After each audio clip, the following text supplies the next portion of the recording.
Hola, buen día para todos. Mucho gusto, mi nombre es Camilo Álvarez. Y bueno, venimos a hablar de un tema acerca de la lotería de la vida.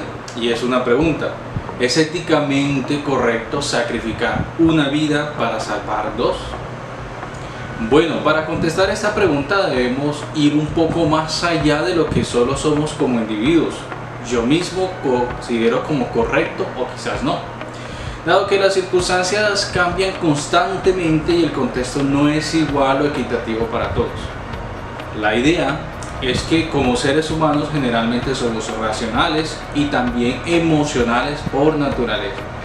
Y esto nos provee de una forma de pensar que nos visualiza sobre qué hacer ante un acto, ante una situación, la cual la manera en como yo pueda pensar pueda ser muy diferente de lo que otra persona opine sobre el mismo tema o la misma situación.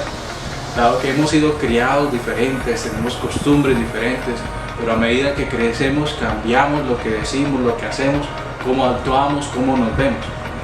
Por ejemplo, hablando acerca del tema de acuerdo a la lotería de la vida, en ella nos pone un dilema ético, en el cual los médicos se enfrentan a una situación moral y racional a la vez, donde dos de sus pacientes entran en juego, ya que necesitan con urgencia un trasplante de órganos para cada uno de ellos. Estos le proponen al médico que pues él salga a la calle, tome a alguien al azar que esté pasando por ahí y lo asesine, y de esa forma puedan obtener los órganos para salvarlos en ese tiempo.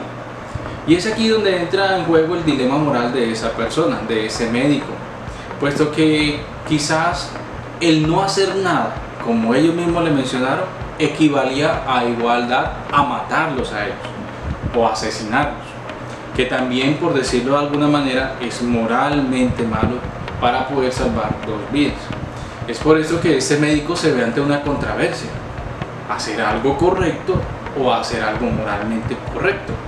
Es por esto que ellos le proponen un programa en el cual le permite elegir al azar a una persona de manera tal que la aleje de las propias decisiones o consecuencias de su moralidad o de su forma de actuar, para que ese programa decida quién debe morir en pro de una vida o de varias vidas. Sin duda alguna puede sonar lógico, porque ya no voy a ser culpable de las decisiones que tome.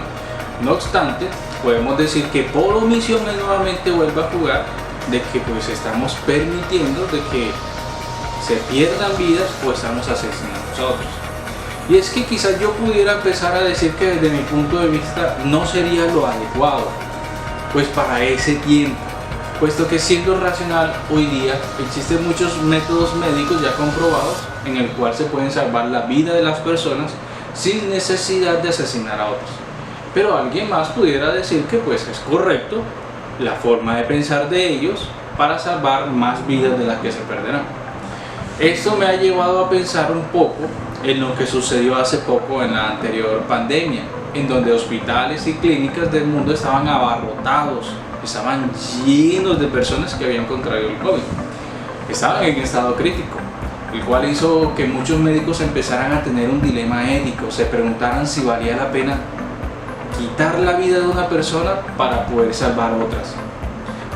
Por ejemplo, puede que al hospital o a la clínica llegaran 3 pacientes: un chico de 16 años con diabetes, una madre de 25 años y un abuelo de 75 años. Y están allí esperando el triaje del hospital y luchan ellos por respirar debido al COVID. Solo queda un solo respirador. ¿A quién se lo colocan? ¿A quién pudiéramos decir que es moralmente ético hacerlo? ¿Será que se lo asignan esas camas de cuidado por orden de llegada? ¿Quién llegó primero? ¿O más bien le quitarán a un paciente la probabilidad limitada de supervivencia que tiene esa persona de un ventilador para dárselo a otro con mejores posibilidades? Y si dos enfermos llegaran con la misma necesidad médica y probabilidad de recuperación, ¿a quién elegirían? ¿Al más joven? ¿Al más viejo? ¿Le darían prioridad por ser médico, por ser terapeuta, por ser policía o ser bombero? Muy difícil lo que tuvieron que afrontar los médicos, y era un dilema muy fuerte para ellos.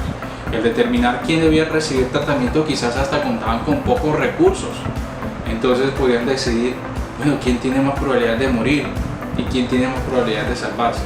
Decisiones como estas se tomaban a diario entre los médicos cuando empezó la pandemia y durante mucho tiempo. Esto causaba un dilema que hizo que pues en cierto sentido, el mundo se concientizara no solamente de cuidarse, sino que era algo aceptable el que alguien muriera a favor de otra persona. Y si uno de ellos dijera, bueno, quítenme lo que yo tengo para dárselo a la otra, o que él mismo lo recibiera primero, quizás pudiera ser bien éticamente hablando o correctamente. Pensemos en otro caso, las leyes de Colombia. Una de ellas que declara en el Código Penal, artículo 131 textualmente, que habla de la omisión de socorro. Ahí indica: el que omitiere sin causa o sin justa causa auxiliar a una persona cuya vida o salud se encontrase en grave peligro, pues pudiera incurrir en prisión de 32 a 72 meses de cárcel. Si nos guiáramos precisamente por este tema racionalmente y por quizás miedo al castigo, sin duda que quizás ahí no omitiéramos tanto la idea de auxiliar a alguien. Pero ¿por qué en muchos casos no lo hacemos? ¿Hay algo que nos impide? ¿Es mi emoción, mi miedo, porque quizás pudiera llegar a ocurrirme lo mismo que le ocurrió a esa persona por ayudarme? Y si fuera mi padre o mi madre quien nos pudiera auxilio, ¿cómo reaccionaríamos? Allí la situación cambia y quizás pueda que algo pueda ser moralmente aceptable para salvar la vida de una persona, o quizás no. Pues no siempre van a suceder esas cosas. Y es aquí en donde entra mi cohesión emocional como ser humano, el hecho de ayudar a los demás y moverme a actuar por lo que siento por ellos. O quizás una persona en la ley colombiana que dice defensa propia o defensa para poder salvar su vida.